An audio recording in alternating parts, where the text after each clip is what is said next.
A young woman is studying for her university exams. 2 police officers are on a routine patrol, and a car has run out of petrol as a family heads home from a party.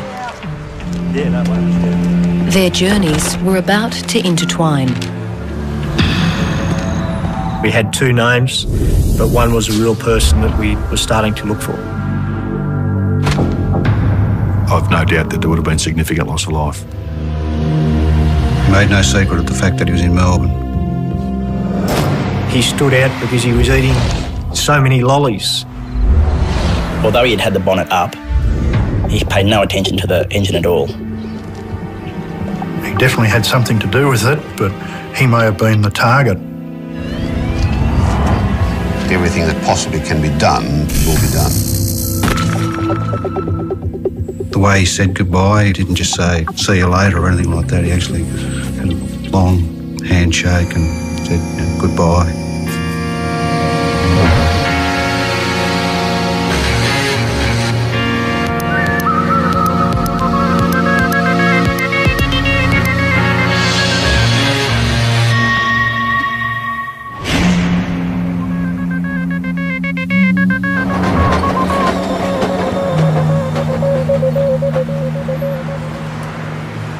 It was the perfect plan, foolproof in every way.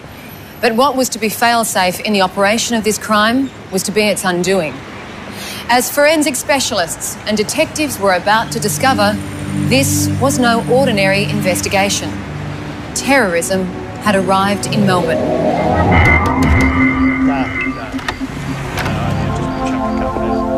We just finished doing some licensing duties at a hotel in Punt Road, and we're at the front talking to the licensee, and I heard an almighty explosion.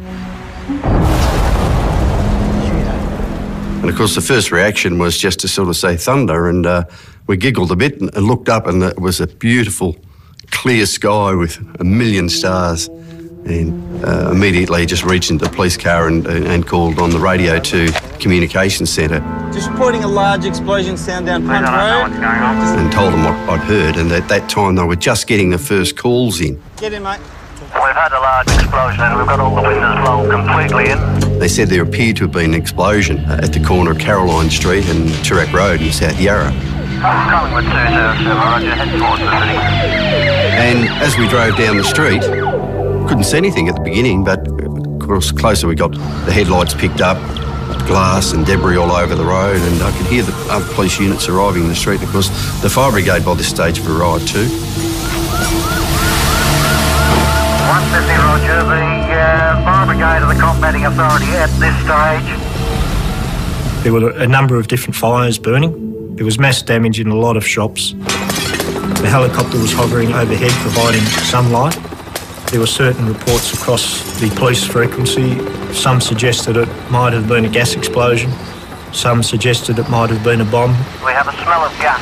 150, roger. Was it a fire that had set off something inside a process? And I think there was a dry cleaners on the corner there too. I mean, something to do with that. We really didn't know what we were facing in that time. In the early stages of any major crime, Chinese whispers are a real problem, and by the time it filters down to the investigators, the stories are obviously exaggerated, so you're going with a reasonably open mind. Fire evacuation system to be put into effect. Someone yelled out that there was a person down the laneway, and I could see the silhouette of a person in the flames, against the flame. We raced over to get the person. It was a young female, and very distressed at that stage, and I think she could hardly even speak to us. But she was able to tell us that she was a student, a university student, and been studying in one of the office suites above. When the explosion went off below her, she didn't quite know what had happened, and she, in fact, had fled from the premises and hidden in the laneway where we found her.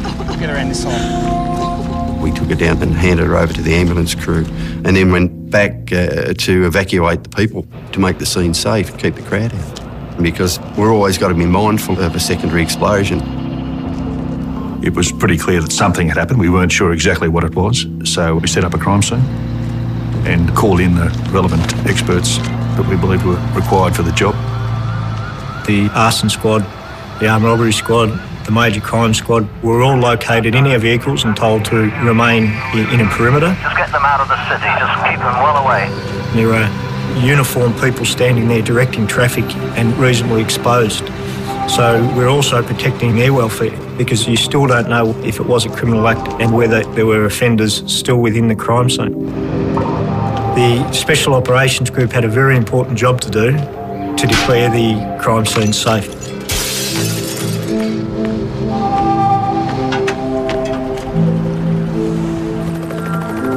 As I approached the building, I observed a large amount of debris from the structure itself.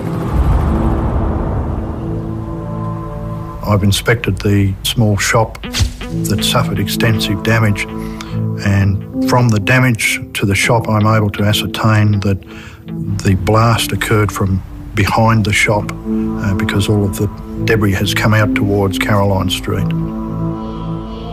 I've continued on in past the shop into the building. I've observed the remnants of what appeared to be a motor vehicle that had suffered catastrophic damage as a result of the blast.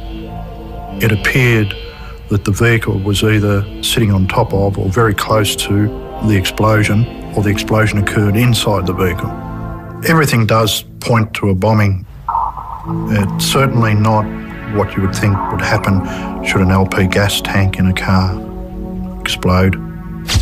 So, to me, from my experience and seeing other explosions in vehicles, this fitted the bill of a criminal act. And it was obvious there'd also been a person in that scene at the time of the explosion. When the blast rang around the fashionable streets of South Yarra this morning, the story seemed to be one of a lucky escape. A 22-year-old woman studying on the 3rd floor of the 5-storey building escaped with only a scratch to her hand. But late this morning, the story took a new and horrific twist. Assistant Commissioner for Crime, Paul Delanus, announced that human remains had been found in the wreckage. No, the body is in hundreds of pieces. The remains I found were definitely those of someone who was extremely close to the device when it functioned, but it was far too early to suggest that that was the bomber. We had no idea whether he may have been the target.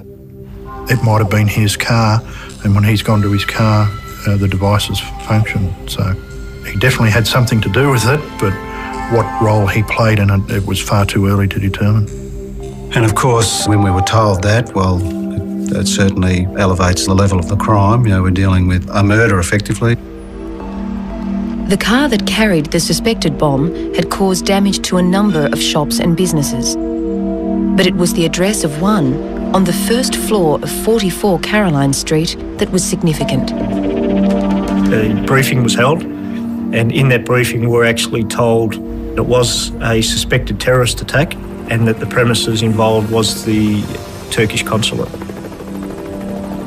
The intelligence officer said to us that a person with Armenian background would be likely to be the suspect at this stage.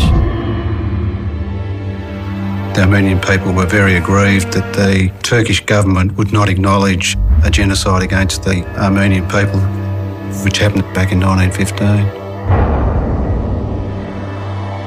And they said back in 1980, 6 years earlier than the bombing, the Turkish Consul General was shot dead.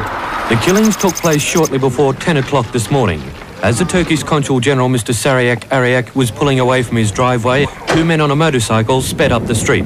Mr. Ariak's bodyguard, Mr. Engen Seva, travelling in a separate vehicle, was first to get hit. Several pistol shots were pumped through the side window of his consular car.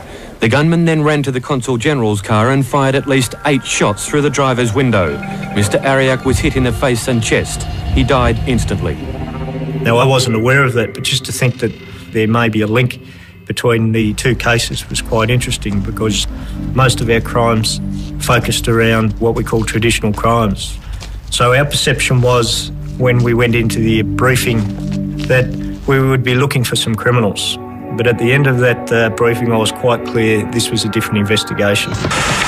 About 40 minutes after Mr. Ariak and his bodyguard were killed, a woman with a foreign accent telephoned Channel 7's newsroom and claimed responsibility for the assassinations.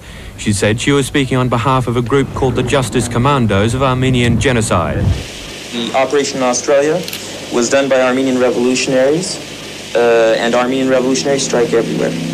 The woman said the group's attacks were aimed at Turkish diplomats and Turkish institutions, and she warned that they planned to strike again.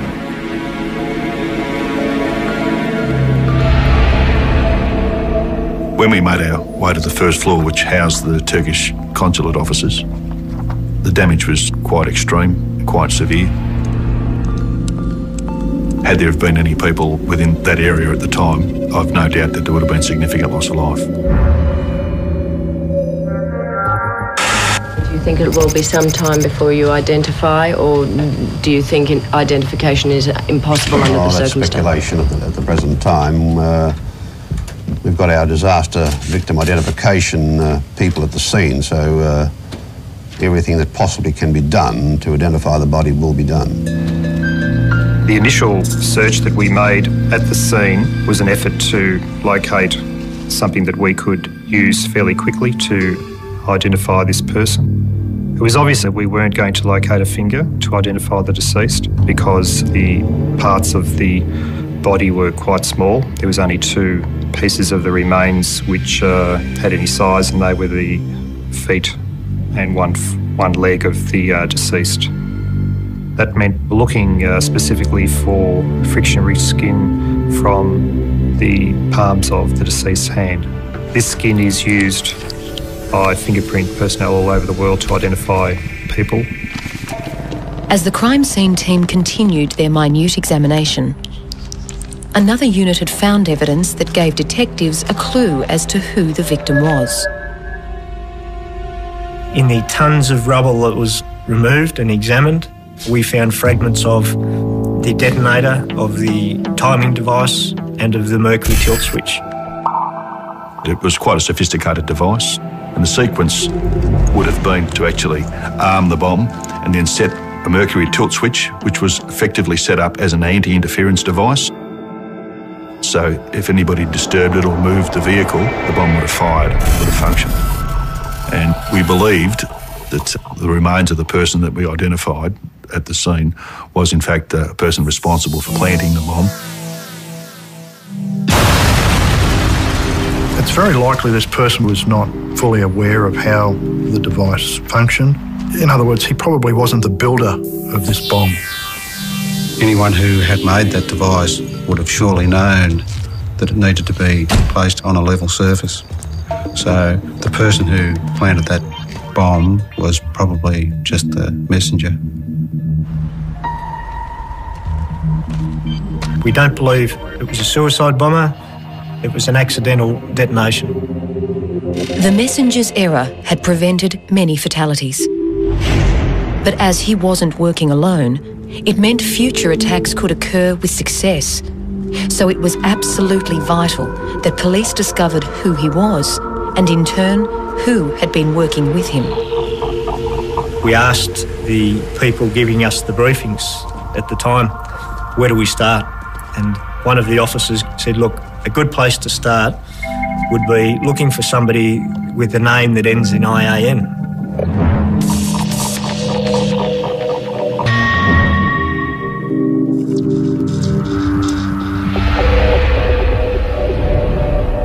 A car bomb had exploded in the car park below the Turkish consulate offices.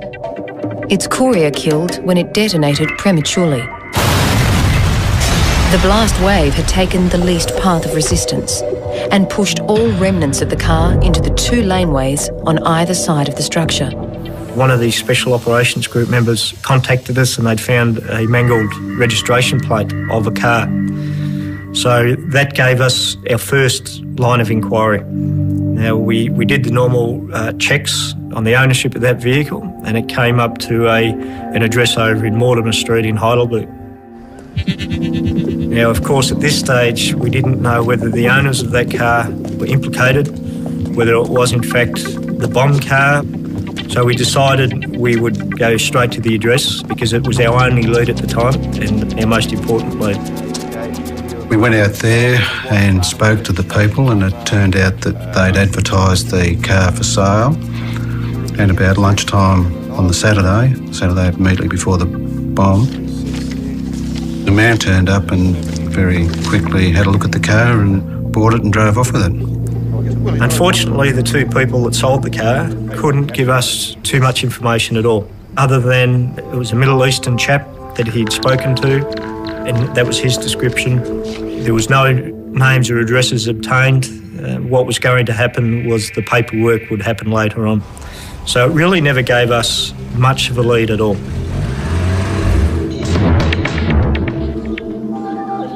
While it wasn't the primary crime scene, this suburban street now became a secondary one. The bomb car had been purchased here, and detectives hoped that further evidence or clues to the buyer's identity could be found. I think it was about 2 or 3 houses down from this address. I had just asked the occupants of the house, did you see anything suspicious around about this time? And the 2 ladies in the house at the time said, oh yes, well, we saw a red car parked out the front of that house with the engine running at that time. And it was an interesting observation because normally you wouldn't notice those sorts of things. But one of the girls was waiting to be picked up by her friend, and when she heard the car out front, because it's a quiet suburban street, she went out thinking it was a friend. It wasn't a friend, so she thought, oh, okay, I'll wait here. So she sat there for some minutes looking at this car with its engine idling, which is reasonably suspicious in itself. She wasn't able to identify the person in the car, but she was very specific about how she described the car. It was a red Holden Commodore sedan, and it was either new or that clean it was very new. So it may have been a hire car or something like that. It seemed more than a coincidence that these 2 separately witnessed events occurred at the same time. Was one the hapless messenger, the other his accomplice? While we were conducting the door-to-door canvass and obtaining statements from these witnesses, we'd received some information from other investigators that they'd recovered a wallet at the crime scene, which contained a bus ticket that had a name on it, Jacobson, and it indicated that the person had arrived in Melbourne in the early hours of Saturday morning. The bus ticket was a return ticket, and Mr. Jacobson had a seat on the bus that was currently on its way back to Sydney. So we organised to stop the bus, and as predicted, Mr. Jacobson's seat was empty. So that sort of suggested to us whoever was holding the Jacobson ticket was the person that was killed in the bomb.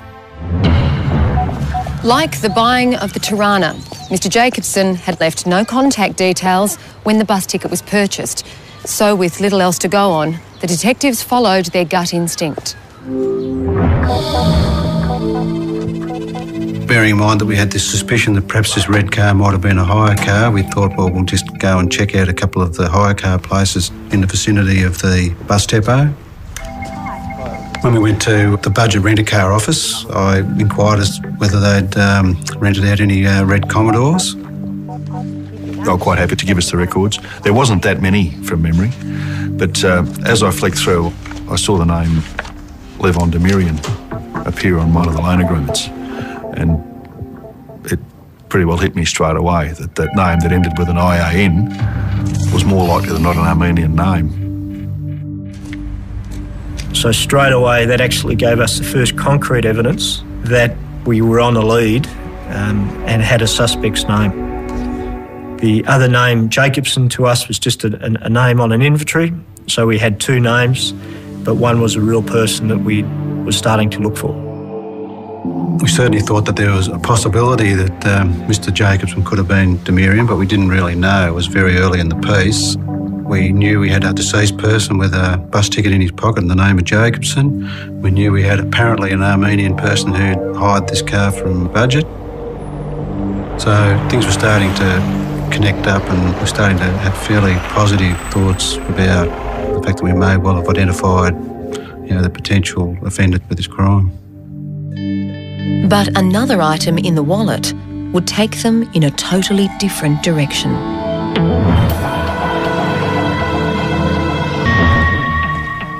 The task force investigating the Turkish consulate bombing had discovered two names of importance. A Mr. Jacobson, who had travelled down on a bus to Melbourne, and a Mr. Demirian, whose name ended in the crucial IAN. But were they one and the same? In the wallet we found a docket with Queen's Lodge Motel written on it, and the person who hired the red car gave the name of Levon Demirian, gave an address of the Queen's Lodge Motel. So from that we made some inquiries. The night porter was able to tell us that Demirian was staying there, that he saw Demirian leave the hotel about 1 a.m. on the Sunday morning. And that was only an hour or so before the bomb went off. And then he was seen to return to the Queen's Lodge sometime around 3 a.m, 3:15 a.m. He also told us that when he came back at 3 a.m, he booked an early morning reminder call for about 6 a.m, I believe, and left shortly thereafter. When he left, he dropped the keys to the Holden Commodore at the front desk. So it told us obviously that Demirian wasn't the deceased person, and it told us that he was out of the hotel between 1 a.m. and 3 a.m, and of course the bomb went off at 2:15. I was very enthusiastic about that piece of evidence. Our inquiries revealed that Levon Demirian was a resident of New South Wales.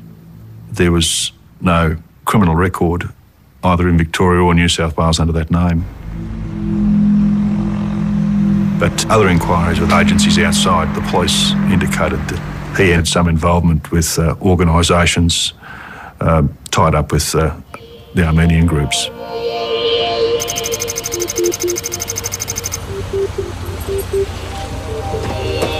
Within 24 hours of the bomb blast, Demirian was back at his home in Sydney, and surveillance officers were there to greet him. Had the bomb gone off when it was intended on the Monday morning, this is where he would have been, totally unconnected. But it exploded prematurely, and a trail of evidence was leading to his door. But without the detectives knowing who the dead man was, the evidence would mean next to nothing. They needed to know the true identity of Mr. Jacobson so they could prove that he and Mr. Demirian knew each other and had conspired to commit the bombing.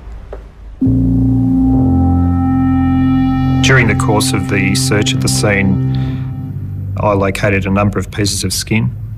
They were located in the north laneway behind the Turkish Consulate building.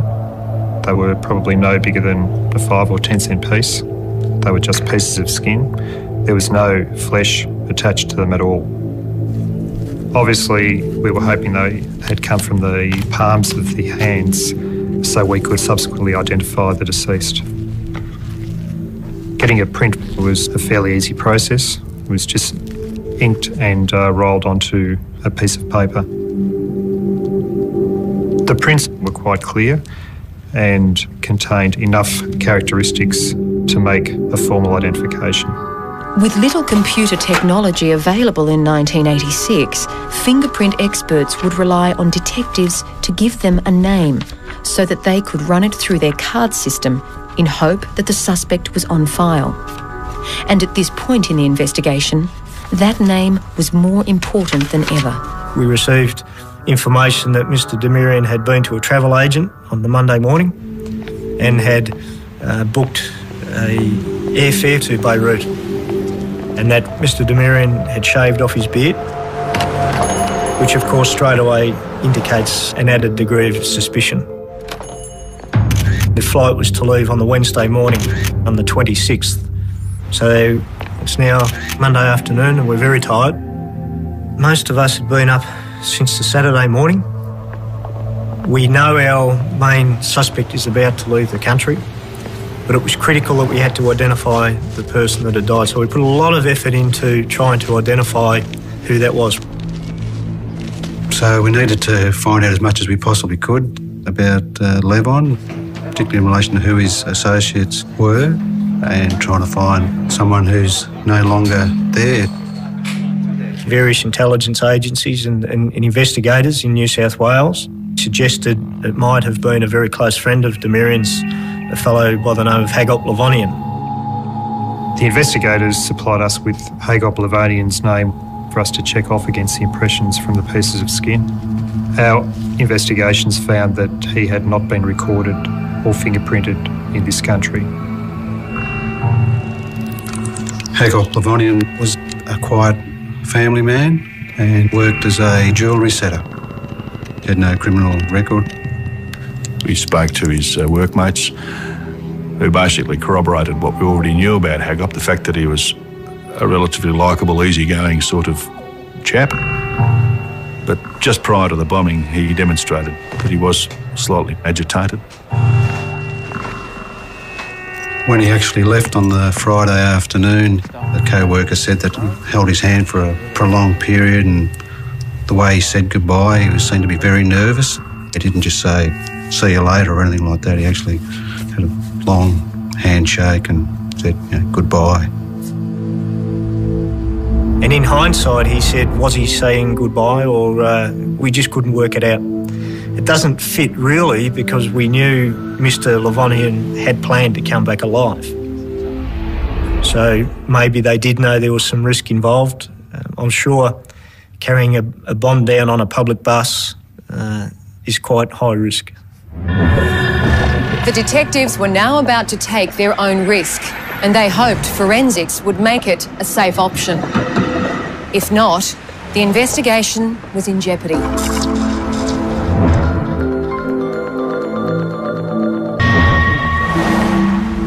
With their prime suspect about to leave the country and his associate and friend Hagop Levonyan still not identified as the dead man, police decided to take a risk and raid their properties. They hoped evidence there would provide resolution to both problems. We didn't really want to go then. We were still early days with the investigation. The crime scene still hadn't been properly examined, and we still hadn't collated a lot of the evidence and material that we had to look through. But if we had have delayed going, he may well have fled the country, and of course once he got to Lebanon, that we'd never see him again. There was a lot of media out at the time, a lot of people pointing the finger at the Armenian people, so we decided to execute the warrants the following morning. The raids began at first light as dozens of New South Wales and Victorian and federal police converged on 3 addresses north of Sydney and 1 in Canberra. Their aim, to arrest a group of Armenians suspected over last Sunday's bombing of the Turkish Consulate in Turak Road. A lot of evidence was seized at the time. There was a small book and it had the address of the Turkish Consulate in Melbourne, 44 Caroline Street, written in that book. And it had the names of the staff members. We found a lot of gadgetry and components and wiring that was similar to that used in the bomb down in Melbourne. In the drawer, they found a restaurant docket called the Pit Restaurant. It had Queen's Lodge Hotel written on it and a phone number. And down on the bottom of that, in the right-hand corner, was the number 13.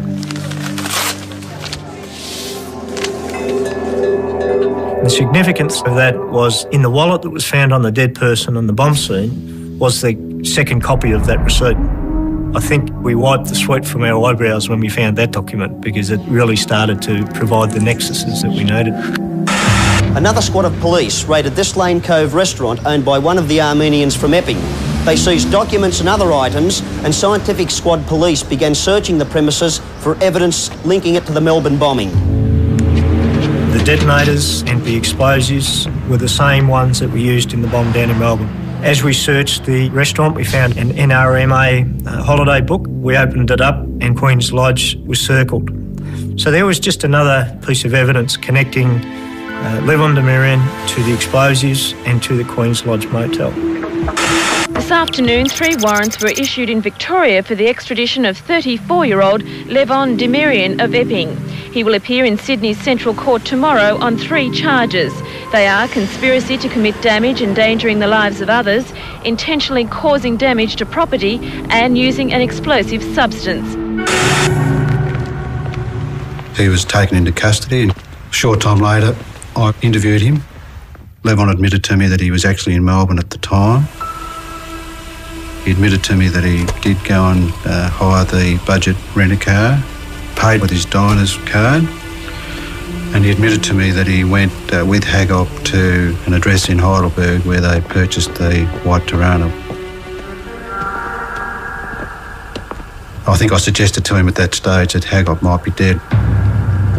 But he became very emotional, started to cry. About that time he insisted that we get a solicitor for him, which we did. And from that point on, Levon decided not to make any further admissions or say anything in relation to the matter. But further evidence found by the police was clearly speaking for him. During the search of Demirian's place, we found in the rubbish bin a duplicate Diners Club receipt. Now, written on the back were 3 addresses: the budget rent-a-car place in North Melbourne. Also on the docket was the Ansett Pioneer bus terminal. But a third address that was on the receipt gave us as investigators another very good line of inquiry, and that was the Park Royal Hotel down in Melbourne. The receptionist at the Park Royal was able to tell us that a person named Levon Demirian booked the room in his name. He'd in fact paid for the room on Sunday, the morning after the bombing. We also discovered that Levon Demirian had paid for food and beverages. The manager of the restaurant was able to tell us that Levon Demirian had dined there the day before the bombing, that is a Saturday. And when we spoke to a food and beverages waiter who was working at the bistro, he identified Hagop Levonian as being one of the 2 men who dined together. So what this clearly showed was that Demirian and Levonian were together at lunchtime on the Saturday preceding the bombing. Although Demirian had booked the room, our assumption was that this person, Jacobson, or in fact Hagop Levonian, had stayed in the room. Crime scene search revealed a very, very small part of a key in the remains at the bomb scene, probably about 1 centimetre of a key. Now, that was actually matched to the exact same keys that are used at the Park Royal Hotel. So again, some more circumstantial evidence linking Demirian to Levonian to the bomb. But we still hadn't identified positively Hagop Levonian as the dead person, and it was incumbent upon us for the trial to do that, because for the conviction of Levon Demirian, we had to prove who Hagop Levonian was, so the jury could then say these 2 men conspired to commit the bombing. When they were searching Levonian's place, we found a jacket hanging up in the wardrobe that proved to match a sample of material that was found at the bomb scene. So there was evidence there linking the trousers and the person that was wearing them to that jacket that was found in Hagop Levonian's wardrobe. There was no fingerprint record of Hagop Levonian, so we had to rely on other means to identify the piece of skin. What we needed from the investigators were documents specific to Hagop Levonian that he would only have touched, so we could compare the impressions from the documents with this piece of skin. Numerous papers, documents and books were seized in hope that one may contain a clear palm print of Hagop Levonian.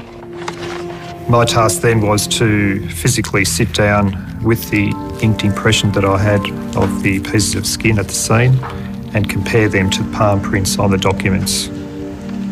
One of the documents that was received from the raids was a large receipt book. There were good palm prints on the back of the pages on the receipt book because the receipt book was quite thick and you had to really force the page down in order to hold the book open. So there were quite good palm prints on the back of a lot of the pages in the receipt book. The print on one of the pages looked promising. When I had a good look at it, I realised that the piece of skin that I had located in the laneway was in fact the same print that was on the back of this invoice book. He was the only one that used that book.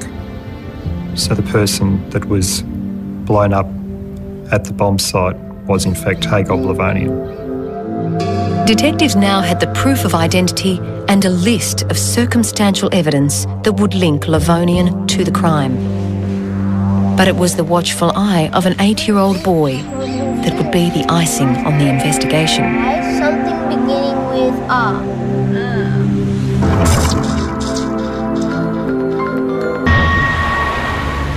Within 72 hours of the bombing, detectives had numerous crime scenes stretching from Melbourne to Sydney, each scene linking their two suspects, Hagop Levonian and Levon Demirian, to the bomb site. Now another scene, only moments away from the consulate, was added to their impressive list. The family, on the 22nd of November, had driven from country Victoria to attend a party. They left that party later on that night in the early hours of the following morning. The vehicle that they were in had run out of gas. So I just stayed in the car with my mum, and Dad saw a 7-Eleven down the road, and so he walked off down the road. Not long after Dad left, a white Tirana pulled in behind us and parked pretty much directly behind our car, and a man hopped out. He opened up the bonnet as if he'd broken down. He was fairly well dressed. He had straight hair, probably down to about his ear level. He's wearing glasses at the time, and his skin was sort of olivey colour, which probably stands out to me now that he was probably of a different nationality. And I thought it was a bit unusual because although he had had the bonnet up, he paid no attention to the engine at all.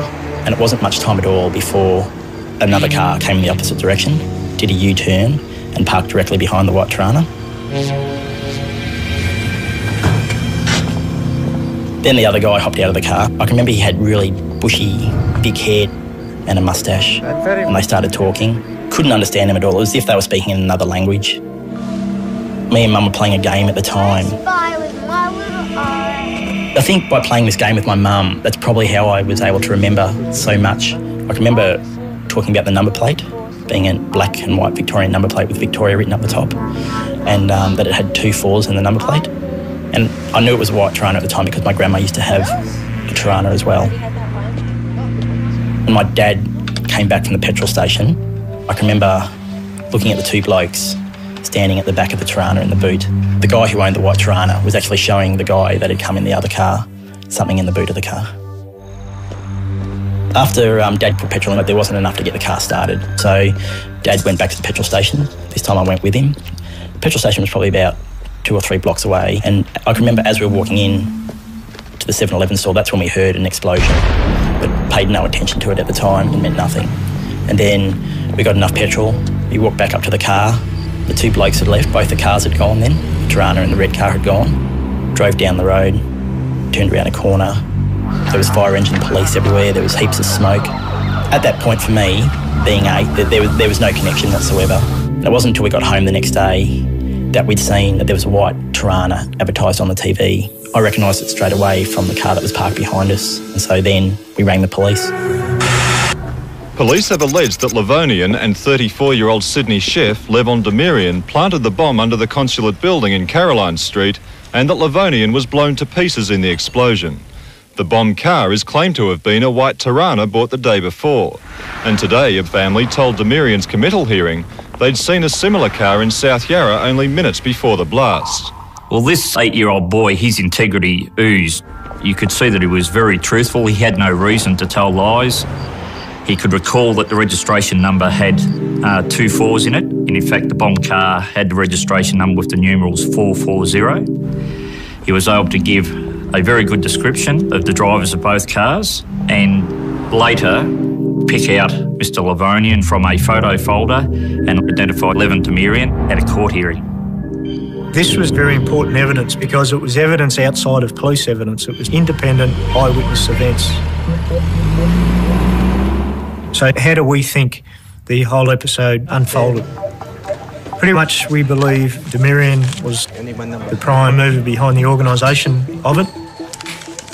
Mr Demirian was quite openly in Melbourne, and we believe that he was establishing an alibi for himself, because I believe he knew that he was always the subject of interest by other agencies. I don't think he was silly enough not to know that he was a suspect. So his plan was to remain quite open. Hagop Levonyan, on the other hand, was to come into Melbourne and bring the bomb down on a bus under an assumed name of Jacobson.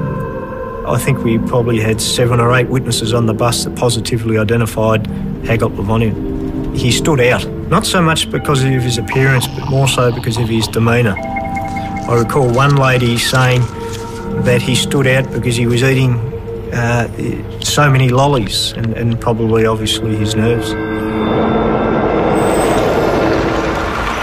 Of course, Levon Demirian admitted hiring the Red Commodore and picking up Hagop Levonyan from that bus terminal.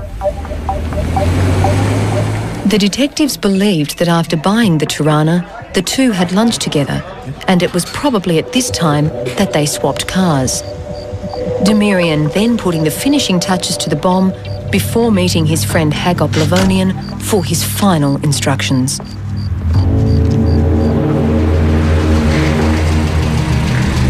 And then Hagop actually took the white Tirana and parked it in the rear of the Turkish Consulate.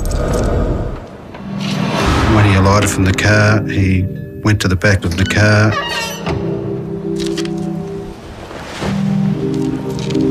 Then Hagop Levonyan has sat the bomb in the bag on the back seat, but instead of sitting it flat, well, he sat it flat, but the seat was on an angle. And as soon as he put the detonator into the bomb, because it was not flat and level, straight away it's detonated. The fail-safe part of their plan had been the item that had led investigators to piece the puzzle together. Had Levonyan not tripped the mercury tilt switch, the case may have never been solved. Miriam was charged with murder, conspiracy offences in regards to injuring people and damaging property. Back 20 years ago, there were no specific charges in regards to terrorism, so they were pretty well much just the straight charges out of the Crimes Act. During the 13-day trial, the Crown alleged that the accused, Levon Demirian, and his friend Hagop Levonyan conspired to blow up the Turkish consulate because of an act of genocide against Armenians early this century. Demirian's defence counsel, David Galbally, alleged his client was deceived by his best friend and knew nothing of the plan to blow up the consulate. The jury of 6 men and 6 women began deliberating just before midday today, but just before 5 o'clock, the foreman indicated a verdict had been reached, guilty on both conspiracy and murder. Demirian must serve 25 years. The 10 years for conspiracy will be served concurrently. Mr Justice Cate gave an unequivocal warning of similar penalties to all others who might be tempted to conspire to commit acts of terrorism. Levon Demirian, who became one of Australia's highest security prisoners, appealed his sentence. The conspiracy charge was upheld. The charge of murdering his best friend was quashed. Levon Demirian was not offered an early release and served 10 years in prison.